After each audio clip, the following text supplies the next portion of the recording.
the variant that from the UK, that is the one that we have actually found in the laboratory here on the island, does seem to be more transmissible to younger children, or to children under the age of 18, than the COVID classic, if we want to call it that we were dealing with all of through 2020.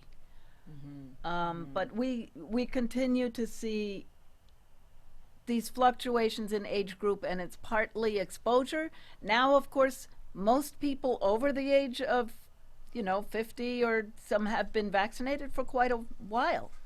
And so we have fewer cases among 60 and 70-year-olds, which is very much to be welcomed. Now that we know that comorbidities play a huge role in how your body responds to the coronavirus, now that we have the vaccine, do you think the vaccine, so when you get the vaccine, you're making yourself less penetrable? Yes. Basically. Yes. And you become less of a carrier. Am I correct? Yes, you make yourself capable of fighting the virus with the vaccine. That is the big advantage. And that is why they were able to say, 100% of the people tested in the test did not develop the ICU level and death. So even if you contracted the illness, it was mild. And that is an important goal all by itself. But what they did not test, they were looking for who becomes symptomatic. So when they say 95% efficacy, they mean 95% of people will not become symptomatic with this disease at all. And we have to assume the great majority of them, because they don't have the disease. They did not test whether anybody contracted this illness and was asymptomatic. And this illness is the most baffling and cunning thing I have come across, because you have this wide range of severity. Most illnesses, you say either it's a severe illness or it's a mild illness. This one does both. It really does both. And so that's why they have this uncertainty about whether the vaccine actually prevents you from contracting COVID, and whether it therefore also would prevent you from transmitting COVID. That's why we still have some precaution with the masks, and we still want to avoid situations that are highly likely to transmit the virus. Whether you're vaccinated or not, don't go to a really crowded bar where everybody has to shout because it's so loud, and you're, a foot and a half away from these people. Right. Right. Yeah. So if I'm a person of a certain age and I may have a couple of comorbidities, if I get the vaccine, the guarantee is that I'm not going to die. There you go. That's pretty much where we're at with the vaccine. That is, and yes, the comorbidities clearly contribute to severe disease. So vaccine is all the more important. That's vaccine being important on an individual level for the person.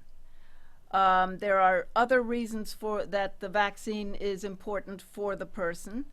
If you are fully vaccinated now and you are exposed to someone at work who is COVID positive and has to go home as sick, if you are fully vaccinated, you do not have to stop working. You are not put in quarantine the way you are now. If you are now unvaccinated and your coworker working with you on the cook line or wherever is positive with COVID, you will be called and asked to stay home for a minimum of 7 days. But if you are vaccinated, you will be called and told that you have potentially been exposed, but that you do not have to quarantine, and that we want people to check their symptoms. And if they develop symptoms that are typical of COVID, they should go get tested. but we do not make them stay home anymore for a whole week, which is really important on this island at this time of year. That's right. That's Yes. right.